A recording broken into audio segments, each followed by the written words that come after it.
ഒരു പൈസ പോലും കിട്ടാതെ വട്ടായത് വേറൊന്ന് ഇടുക. അവനവിടെ പൈസ ഒക്കെ എണ്ണിക്കൊണ്ടിരിക്കണ.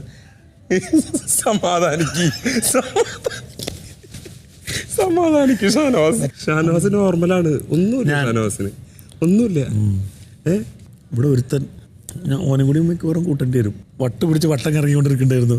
നഷ്ടബോധം അല്ല കൂടിയാൽ മതിയായിരുന്നു. അതിലൊക്കെ 20,000 കിട്ടി. 20,000 കൊണ്ട് എത്ര മുട്ട വാങ്ങി കഴിക്കായിരുന്നു എന്ന്. ബിഗ് ബോസ് വേദനിപ്പിക്കുന്ന ആ രഹസ്യം ഞാൻ മനസ്സിലാക്കിയിരിക്കുന്നു. ബിഗ് ബോസ് ഞാൻ മറ്റവളുമാരെ ഒന്ന് സൂക്ഷിച്ചു നോക്കട്ടെ. ബിഗ് ബോസ് ഇത് വട്ട് തുടക്കല്ല. ബിഗ് ബോസ് മുഴുത്തു പോയി. അല്ല നമ്മള് സൂക്ഷിക്കാൻ നോക്കാൻ തന്നെ. നവീനാക്കട പാന് മേക്കപ്പിന് സാധനം എടുത്തിട്ടുണ്ട്. 10,000 എന്നൊക്കെ ഇത് കൂട്ടണാക്കണ വട്ടായി. അല്ലെങ്കിൽ ആരെങ്കിലും കിടന്ന് മേക്കപ്പ് ചെയ്യും.